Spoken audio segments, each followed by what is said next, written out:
السلام عليكم ورحمة الله تعالى وبركاته. صباح الخير، صباح النور عليكم كاملين. كنتمنى تكونوا كاملين بخير. كيف كتشوفوا اليوم غادي نوجد معكم واحد الطويجين مغربي كيجي غاية في اللذة. الا كنتوا اول مره كتشوفوا القناه ديالي كنتمنى انكم تابوناو في لاشين وتفعلوا الجرس باش توصلوا بالفيديوهات الجديده. وبالنسبه للناس اللي ابوني ما تبخلوش علينا بلي لايك وبالتشجيعات ديالكم. ونبداو على بركه الله في تحضير طاجين ديال اليوم. وقبل ما نبداو ما نساوش الصلاه والسلام على سيد الخلق اجمعين محمد صلى الله عليه وسلم. كيف كتشوفوا هنا اختاريت واحد القطعه من اللحم ديال الملج. وعندي هنا التوابل، سكينجبير، الخرقوم او الكركم، الكزبر يابس والملح حسب الذوق. غادي نمزج هادوك التوابل مع بعضهم، يعني نخلطهم مزيان. هنا كنحيد واحد الحبات ديال الهيل لانني ما غاديش نستعملهم دابا. صافي خلطت هادوك التوابل مع بعضياتهم وغادي نكبهم فوق القطع ديال اللحم.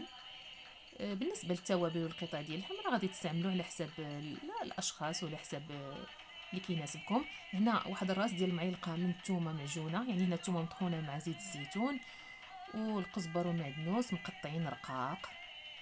غادي هنا المرحله مهمه، هو اننا غادي نحاولوا نلبسوا او ندخلوا هذيك العطريه مزيان مع ديك القطع ديال اللحم، لان الطاجين كتعرفوا ما غادي كنبقاوش نقلبوا اللحم، يعني مهم ندخلوا ليه هذيك العطريه مزيان باش يتشرب وتجي ديك اللحيمه لذيذه. من بعد خديت الطاجين كيف كتشوفوا راه مازال يلا غسلته فيه هذاك شويه الماء. غادي نفرش ليه القطع ديال الفلفله خضراء حلوه، ممكن تعوضوها بالقزبر والمعدنوس. هنا هاد الفلفله راه ما كتذوب، ما كتبقاش فاش كيطيب الطاجين ما كيبقاش الاثر ديالها. من بعد غادي نحط فوق منها القطع ديال اللحم. غادي ننزل هذيك العطريه بطبيعه الحال كامله ديالها. غادي نرشها بحبات ديال الهيل كتعطي مذاق زوين. عويد ديال القرفه كتجي زوينه بزاف في هاد الطاجين هذا. وهنا وريقات ديال الزيتون يابس الا كانوا متوفرين، ما كانوش متوفرين ماشي مشكل، ولكن راه كيعطيو مذاق زوين. حتى لا طيبتو باللحم بالزيت العاديه فكتعطيكم المذاق ديال زيت الزيتون. هنا حطيت واحد البصيله مشلضه، يعني البصله ما كنخلطوهاش مع اللحم باش ما يحرقش لنا الطاجين، كتنزل هي خليوها غير من الفوق باش تنزل مع ديك السخونيه. ودرت زيت الزيتون او اي زيت كتستعملو طيبوا به عادي. هنا غادي نروي بالماء غليان، يعني ضروري نرويو بالماء غالي، من غليناه من قبل، ما نرويوش بالماء بارد. من بعد حطيت الطاجين فوق النار. خديت واحد الشبكه حطيتها لانني طيبت فوق لا بلاك. خديت شبكه حطيت فوق منها الطاجين وغطيته تقريبا واحد نص ساعه. في هذا الاثناء مشيت قطعت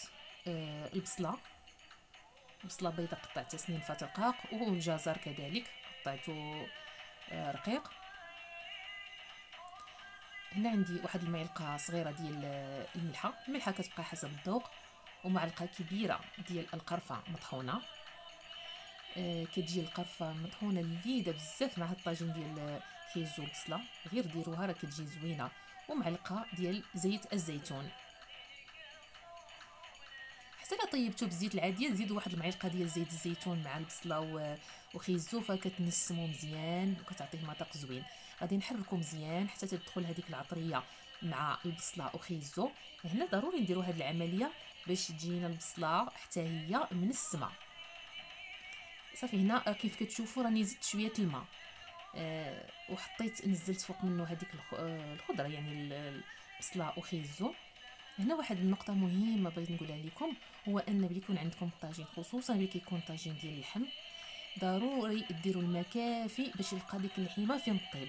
بعض المرات كنذوقوا شي طاجين كيكون ديك اللحيمه طيبه ولكن كتجي قاصحه لانه ما طابش في الماء كافي. كيطيبوا غير في شويه الماء ومن بعد ديك اللحيمه ما كتجي قاصحه، ما كتجيش زوينه بزاف. فهنا ضروري ديروا الماء كافي حتى طيب هذيك اللحيمه وديك الساعه نشفوه.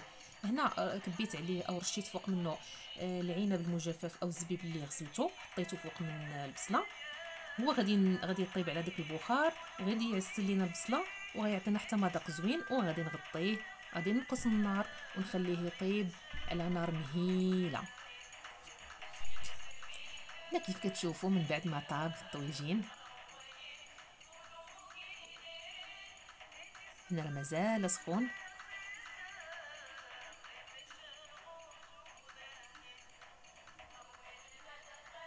كيف كيبان لكم هذيك الخضره راه نزلات طابت على خاطرها، البصيله حتى هي راه نزلات. غادي نخليه حتى شويه يعني يبرد شويه، ينزل شويه. وزينته هنا باللوز اللي هو مفسخ ومحمر في الفران.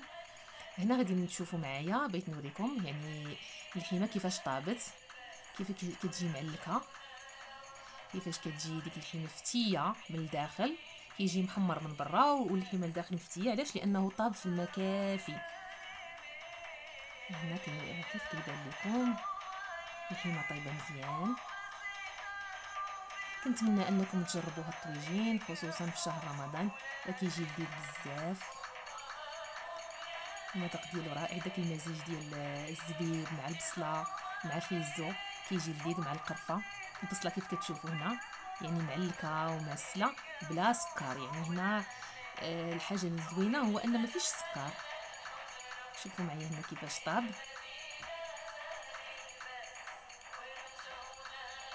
وخيزو حتى هو يا راه طيب مزيان، غير كنزل عليه بالمعلقه كيتقطع. المريقه ديالو حتى هي راه جات خاطره. ايوا كان هذا هو الفيديو ديال اليوم. كنتمنى تكون الوصفه اللي شاركت معكم اليوم عجباتكم. يلا الى فيديو قادم ان شاء الله. السلام عليكم ورحمه الله تعالى وبركاته.